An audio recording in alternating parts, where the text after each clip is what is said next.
আজকে ভারতবর্ষ থেকে, বৃহত্তর ভারতবর্ষ থেকে বিচ্ছিন্ন হয়ে পাকিস্তান, বাংলাদেশ তৈরি হয়েছে। আমাদের সাথে তাদের সংস্কৃতিগতভাবে যদি বৃহত্তর ভাবে ভাবি, কোনো পার্থক্য নেই। Genetically we are very much similar. এটা ঠিক একই ডিএনএ আমাদের, অস্বীকার করার জায়গা নেই। মিল আছে আমাদের জেনেটিক কম্পোজিশনে। তবুও ওখানে প্লুরালিজম চলে না, বহুত্ববাদ চলে না, সেকুলারিজম চলে না। ওখানে সর্বধর্ম সমভাব, সর্বধর্ম সমন্বয় চলে না। তাই আজকে জ্যোতি বসু হোক বা মাননীয় বুদ্ধদেব ভট্টাচার্য হোক বা ইদানিং কালের নুব্জ সৌগত রায় হোক, তাদেরকে সেকুলারিজমের কথা বলতে গেলে পূর্ব পাকিস্তান থেকে পালিয়ে এসে এই ডক্টর শ্যামাপ্রসাদ মুখার্জির প্রতিষ্ঠা করা বাংলায় সেকুলারিজমের কথা বলতে হয়। ওখানে সেকুলারিজম চলে না। জমি বাড়ি সব ছেড়ে রেখে এসে নচিকেতা এখানে গিয়ে গান গাইতে পারে, তোমার জন্য নাকি গুজরাট হয়ে যায়নি।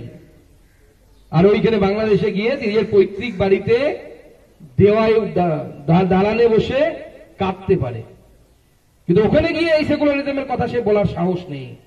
সিপিএম এক সময় যখন সিপিএম মধ্য গগনে বাংলাদেশে তাদের হোল টাইমার করে বাংলাদেশের কমিউনিস্ট পার্টিকে শক্তিশালী করার জন্য আমাদের বিধানসভার প্রাক্তন স্পিকার হাসিম আব্দুল হালিম সাহেবকে পাঠিয়েছিলেন। বহুদিন সেখানে তিনি ছিলেন, পারেননি কমিউনিজম প্রতিষ্ঠা করতে, পালিয়েছিলেন এই বাংলায়।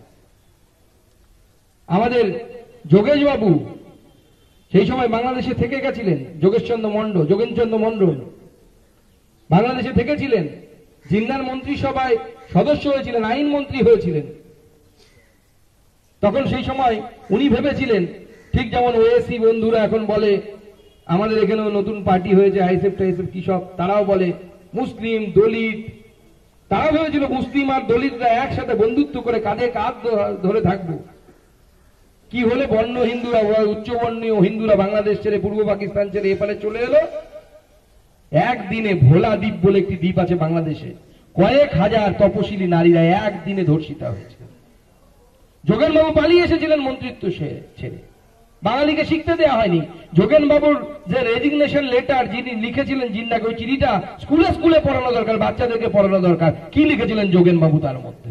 পুরো ইতিহাস থেকে হাওয়া, অদ্ভুত ইতিহাস আমাদের। আমি তো কলেজ স্কুল থেকে শুরু করে ইউনিভার্সিটি অব্দি পড়ার সুযোগ হয়েছে, ক্লাস 10 পর্যন্ত ইতিহাস পড়েছি পশ্চিমবঙ্গ সরকারের সিলেবাসে। যোগেন মন্ডলের নামই জানতাম না আমি।